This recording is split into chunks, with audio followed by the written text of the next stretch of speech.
Halo semuanya, kenalin nama aku Syahnan dan selamat datang kembali di channel Metotech.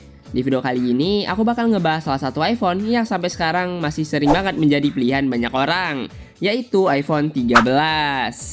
HP ini itu pertama kali dirilis pada tahun 2021 dan sekarang itu udah masuk sekitar 4-5 tahun sejak pertama kali dirilis.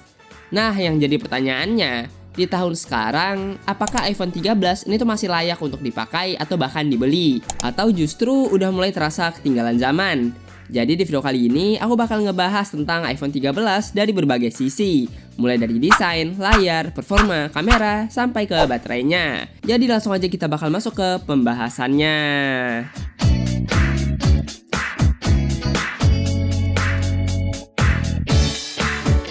Kalau kita mulai dari desainnya terlebih dahulu, jujur aja iPhone 13 ini tuh masih terasa cukup premium ya. Material yang digunakan adalah kaca dengan frame aluminium yang kokoh. Feel di tangan itu cukup enak dan ukurannya ini juga masih tergolong cukup nyaman ya. Nggak terlalu besar dan nggak terlalu kecil. Bobotnya sekitar 173 gram, jadi masih enak lah dipakai di satu tangan. Dan yang paling penting, HP ini tuh juga udah memiliki sertifikasi IP68. Jadi lebih aman kalau misalnya terkena air ataupun debu. Walaupun desainnya memang gak terlalu jauh berbeda dari generasi setelahnya, justru inilah yang ngebikin iPhone 13 masih terasa relevan sampai sekarang. Nggak kelihatan seperti HP lama.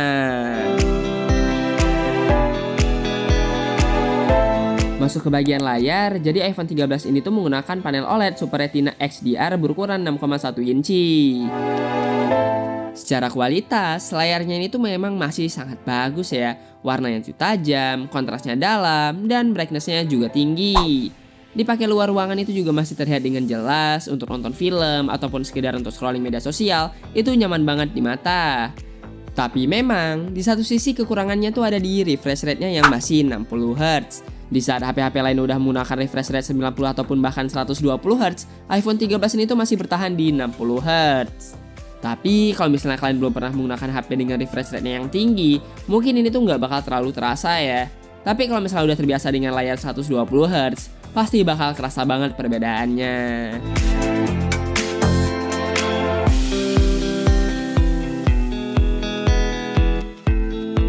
Lanjut ke performa, ini salah satu alasan kenapa iPhone 13 masih sangat worth it sampai sekarang. HP ini ditenagai dengan chipset A15 Bionic ya. Dan sampai sekarang, performanya tuh masih terasa kencang banget. Untuk penggunaan harian, multitasking, buka banyak aplikasi, semuanya tuh masih terasa cukup smooth. Dan untuk gaming, ini juga masih cukup kuat ya. Game-game berat itu masih bisa dijalankan dengan lancar, dan stabilitas performanya juga masih oke. Dan yang paling penting, iPhone itu punya optimasi sistem yang sangat baik. Jadi walaupun secara angka mungkin kalah sama chipset terbaru, tapi di penggunaan nyata performanya itu terasa cukup cepat dan konsisten.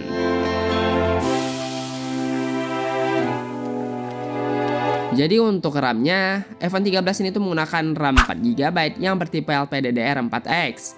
Meskipun kalau misalnya dilihat di atas kertas angka ini tergolong kecil jika dibandingkan dengan HP Android sekarang, tapi berkat optimasi iOS yang terkenal efisien, performanya itu masih terasa cukup kencang dan stabil untuk penggunaan sehari-hari. Untuk penyimpanannya sendiri, iPhone 13 ini tuh hadir dalam 3 pilihan ya, yaitu 128GB, 256GB, dan 512GB tanpa adanya slot microSD.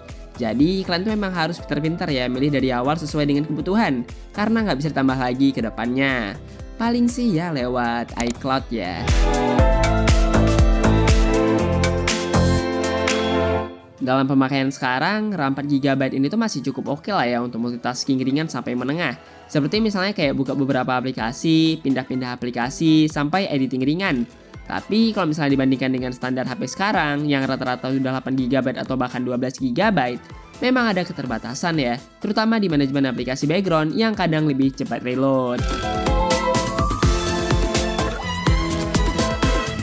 Masuk ke sektor kamera, iPhone 13 ini tuh masih menjadi salah satu yang paling aman untuk dipakai di berbagai kondisi. Kamera utamanya 12 MP dan satu lagi ultrawide, meskipun resolusinya ini memang nggak besar ya, tapi hasil fotonya tuh masih konsisten bagus. Warnanya tuh natural, dynamic range-nya juga luas, dan detail tetap terjaga dengan baik. Untuk foto di kondisi yang terang, hasilnya tuh tajam dan enak dilihat ya. Dan di kondisi minim cahaya juga masih bisa diandalkan berkat adanya night mode. Untuk video, ini salah satu keunggulan dari iPhone ya. iPhone 13 ini tuh udah bisa merekam sampai 4K 60fps dengan stabilisasi yang cukup baik. Bahkan sampai sekarang, kualitas videonya tuh masih menjadi salah satu yang terbaik di kelasnya. Lalu terdapat juga fitur Cinematic Mode ya. Walaupun masih terbatas di 1080p, tapi cukup menarik lah ya untuk kebutuhan foto dengan efek blur ala-ala kamera profesional. Terus kamera depannya juga bagus, 12 megapiksel dan udah bisa 4K 60fps. Jadi untuk selfie ataupun video call masih cukup oke. Oke, dan ini adalah perekaman video di kamera belakangnya menggunakan resolusi 1080p 60fps ya. Dan kalau misalnya di pencahayaan yang cukup ataupun terang seperti ini, itu detailnya juga tertangkap dengan cukup bagus. Di sini tertangkap dengan cukup detail, dan kalau misalnya dilakukan transisi antara kameranya, ini juga smooth ya. Ini aku pindah ke kamera ultrawide ataupun 0,5-nya itu nggak ada terjadi sentakan ataupun efek-efek kayak sentak-sentakan gitu lah ya. Nah, kalau misalnya untuk zoomnya ini hanya di 3 kali aja. Secara overall, kamera belakangnya ini tuh masih tergolong cukup bagus. Oke, dan ini adalah perekaman di kamera selfie-nya ya, menggunakan resolusi 1080p 60fps juga. Dan kalau misalnya di belakangi cahaya seperti ini atau backlight, pengambilan objeknya juga masih cukup rapi lah ya. Jadi kamera selfie-nya itu masih bisa cukup diandalkan. Lanjut ke bagian baterai, jadi iPhone 13 ini tuh masih punya daya tahan yang masih cukup oke lah ya untuk penggunaan sekarang. Untuk penggunaan normal misalnya kayak media sosial, chatting, nonton, ataupun sesekali foto ataupun video, HP ini tuh masih bisa bertahan seharian penuh. Tapi memang, kalau dibandingin dengan HP Android terbaru yang baterainya lebih besar, iPhone 13 ini tuh bukan yang paling awet. Nah, yang perlu diperhatikan juga, iPhone 13 ini tuh masih menggunakan port Lightning ya, bukan USB-C seperti iPhone generasi yang lebih baru. Jadi, dari sisi fleksibilitas dan kecepatan transfer data, ini tuh udah mulai terasa ketinggalan. Untuk pengisian daya, iPhone 13 ini tuh udah mendukung fast charging hingga sekitar 20 watt menggunakan kabel. Dari kondisi baterai kosong, biasanya bisa mengisi sekitar 50% dalam waktu kurang lebih 30 menit. Tapi untuk full charge itu tetap butuh waktu lebih dari 1 jam. Selain itu, iPhone 13 sudah support MagSafe dan juga wireless charging ya, jadi lebih fleksibel.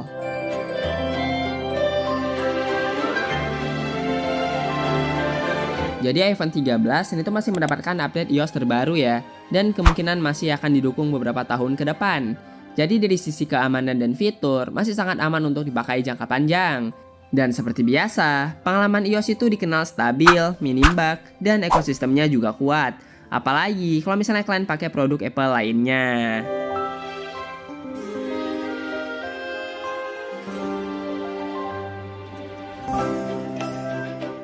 Masuk ke bagian harga, dan ini tuh menjadi salah satu poin yang paling menarik dari iPhone 13 di waktu sekarang ini. Karena kalau misalnya kita lihat saat pertama kali dirilis di tahun 2021, harganya itu masih tergolong tinggi ya, bahkan masuk ke kelas flagship premium. Tapi sekarang, setelah beberapa tahun berlalu, harganya udah cukup turun jauh. Untuk kondisi seperti saat ini, iPhone 13 itu udah bisa kalian temuin di kisaran 7-8 jutaan, tergantung dari varian storage yang kalian pilih. Bahkan di beberapa kondisi tertentu, seperti misalnya promo marketplace ataupun unit second dengan kondisi yang masih bagus, harganya tuh bisa turun lebih jauh lagi. Dan ini tuh ngebikin iPhone 13 jauh lebih menarik jika dibandingkan saat awal rilis dulu. Dengan harga di range segini, iPhone 13 tuh mulai masuk ke persaingan dengan HP Android kelas menengah ke atas, bahkan beberapa flagship killer terbaru. Tapi yang menjadi pembeda, iPhone 13 ini tuh masih menawarkan performa yang stabil, kamera yang konsisten, dan dukungan software yang panjang. Jadi bisa dibilang sekarang iPhone 13 itu tuh ada di posisi yang cukup sweet spot ya. Harganya udah turun, tapi pengalaman yang ditawarkan masih terasa seperti HP flagship.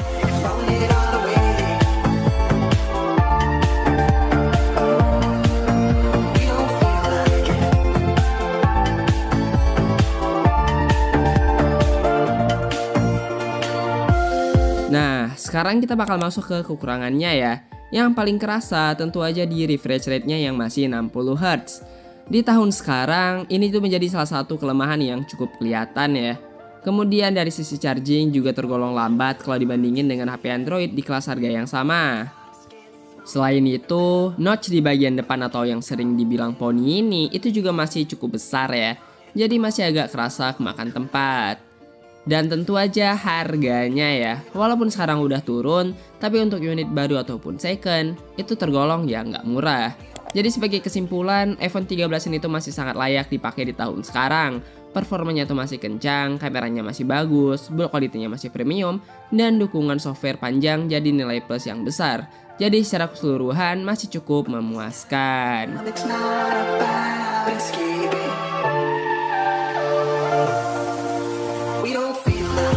Terima kasih telah menonton video sampai habis. Jangan lupa subscribe. Nama aku Canan. See you next video. Goodbye, dadah.